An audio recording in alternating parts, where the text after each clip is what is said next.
Well, it is a busy day on Capitol Hill. The House Ethics Committee is meeting to discuss President-elect Donald Trump's original choice for Attorney General, Matt Gaetz. You'll recall last month the committee did not reach an agreement on whether to release the report detailing sexual misconduct and drug use allegations, which the former Florida congressman denies.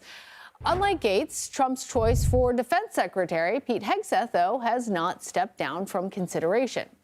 Hegseth is seeking support from senators as he faces sexual misconduct allegations of his own. He also denies them. Hegseth says that Trump is sticking by him. What did President-elect Trump tell you, Mr. Hegseth? He's behind us all the way. Spoke to him this morning. Did you get the votes yet confirmed? That's why we're here to meet with the senators. It's been a wonderful process. There's an incredible amount of knowledge in the U.S. Senate, the Senate Armed Services Committee, men and women who have studied these issues, have invested their lives in it, and as someone who's hoping to earn their support as the nominee for Secretary of Defense, I welcome that knowledge. CBS News political reporter Jake Rosen is in West Palm Beach following the Trump transition for us. Hey there, Jake. So yesterday we reported that Trump is considering replacing Hegseth. There's even some names that have been floated. But where do things stand right now? Well, right now we know, like you just played out for your audience, that Hegseth is still on the Hill having meetings today, and both yesterday and today he came in and told reporters right away that he had spoken to Donald Trump lately, that Trump is sticking by him, and that if there was some kind of wavering on behalf of the president-elect, that he would not be on the Hill, that he has his full support, and they told him to keep fighting on Capitol Hill. However, we do know that our colleagues at CBS News have reported that it's not just Florida Governor Ron DeSantis who's in consideration if Hegseth were to withdraw his name from consideration, that it would be potentially Iowa Senator Joni Ernst or a couple of other names who potentially floating out there to replace him. Now, we have to remember here that how quickly things happened with Matt Gaetz, that, Donald Trump never came out and officially pulled him out, that Gaetz stepped down, so things could happen quickly. But a senior Trump campaign advisor told CBS News that time is running out for Hegseth to prove himself up on Capitol Hill. And we know that Trump has also announced picks for some of his last remaining spots in his administration. Who stands out to you, Jake? Yeah, and there are really two high-profile names that he announced yesterday. It would be Kelly Loeffler, who ran for Senate in 2020 in Georgia. She's lost that race, but she's a very prominent businesswoman in the state, very influential Trump donor. She was named to lead the Small Business Administration. And Peter Navarro, who was a very controversial White House advisor during the first Trump administration, who went to jail recently and was released for contempt of Congress. He is out of prison and has been named to another Trump advisory role in the White House, advising Trump on trade and manufacturing. Those are the two high-profile names that we've seen, although we saw yesterday also that Donald Trump shifted around his top White House attorney, moving the person who was previously named to that role to help out Vivek Ramaswamy and Elon Musk on that Department of Government Efficiency project. So, Jake, now we've got most of these names all figured out, though some of these nominees have, yet to be nominees, but some of these selections have faced challenges. Some have already dropped out. How does the Trump transition team feel at this moment? Well, I think really what a lot of these nominations were to begin with was a test of kind of the loyalty of the Senate and how they're going to receive this incoming Trump administration, especially some of these senators who allies like Charlie Kirk and allies of J.D. Vance online have really called out people who voted to confirm Joe Biden's nominees, someone like Secretary Lloyd Austin, but who have not necessarily committed to supporting all of Donald Trump's picks. Joni Ernst has been targeted lately. She said today that despite meeting with Pete Hegseth yesterday, that she would not be officially endorsing him or approving him just yet. The Trump campaign does feel good about a lot of these, but as you said, for someone like Pete Hegseth, time is running out. We also know that there are more controversial picks to come. Someone like Tulsi Gabbard, who has not had her full slate of meetings on Capitol Hill. Same for Kash Patel, who would officially have to be nominated after Trump gets in office, and Christopher Wray potentially is fired by Donald Trump. But there are more names to come that really will take a lot of political power from Donald Trump and a lot of political capital that he's kind of built up over the last couple of weeks to really force these nominations to either go through or, like we've seen with some picks already, to have them withdraw themselves ahead of time. Well, Senator Ernst withholding her support for Hegseth when she is one of the names in contention to replace him certainly adds another level of drama to all those things happening out there. All right, Jake, thank you so much.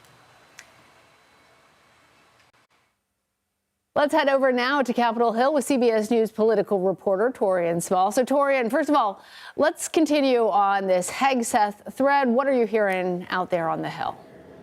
Yeah, Hegseth is currently still meeting with senators. This has been an uphill climb for him because of how controversial this pick has just become.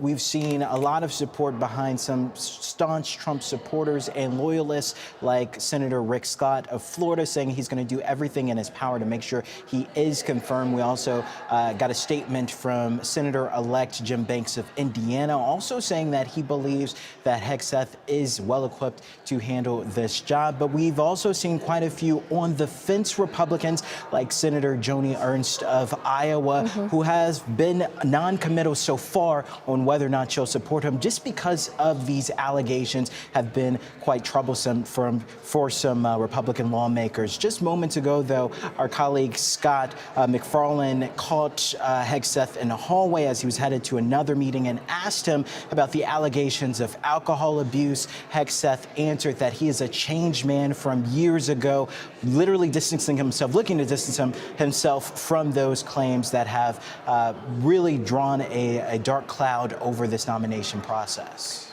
All right, Taurean, let's shift gears and talk a little bit about that contentious hearing with the Secret Service and lawmakers over that Butler, Pennsylvania assassination attempt against President-elect Trump. I haven't heard so much vitriol coming from Capitol Hill in quite a long time, and that's saying a lot.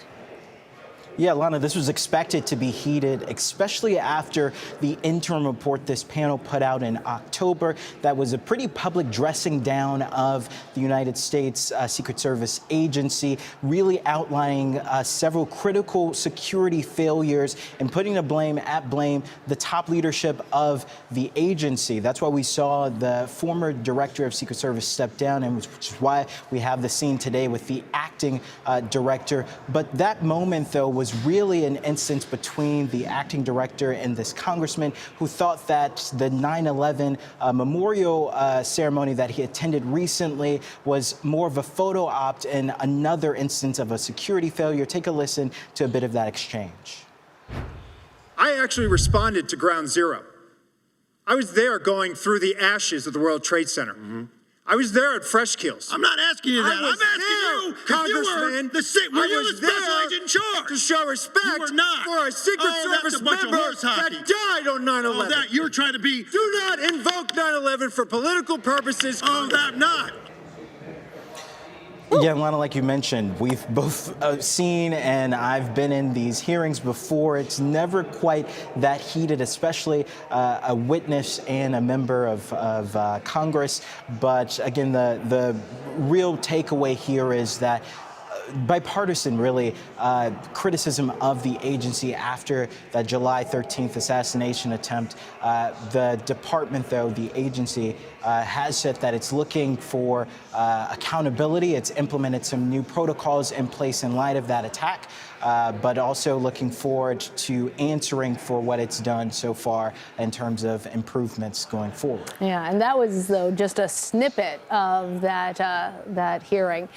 Let's talk about two other big names that are there on the Hill today. Elon Musk and Vivek Ramaswamy, they're heading the new Department of Government Efficiency.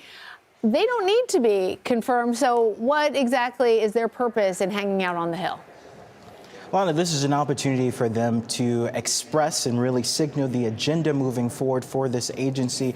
I should mention that there is a similar agency already. It's the Department of Government Accountability, but they're looking to draw a parallel really here between what they're hoping to do, which is cut the fat, in their words, of government spending and some of these department agencies. The House Speaker, Mike Johnson, held a press conference after meeting and ahead of another meeting with the two gentlemen today. He said that a top priority will be addressing what Senator Joni Ernst, who also serves on the Department of Government Efficiency Caucus, outlined, which is telework. She wants to have government workers return physically to their offices. Another part of that is decentralizing the federal government. That would include cutting, in her opinion, about 30% of the government workforce in D.C. and relocating them elsewhere. Other items that Elon Musk and Vivek Ramaswamy are floating are still being discussed at this point, but a huge shakeup that they're looking to bring to Capitol Hill, Lana. Hey, Taurean, before I let you go, let's talk about that House Ethics Committee meeting. Is there any chance that that report on Matt Gaetz actually is released? What might be the time frame for actually coming to an agreement on that?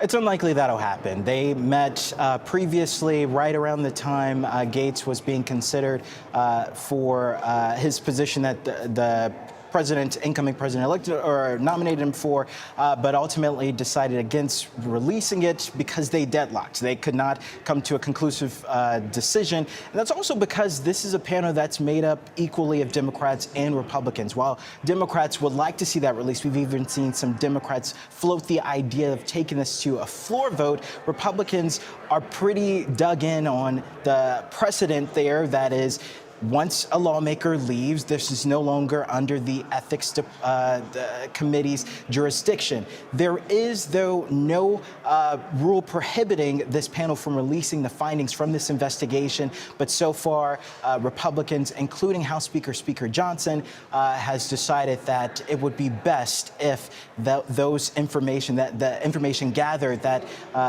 in secrecy remain a secret moving forward now that he is gone from Congress. All right, Taurean Small, thank you.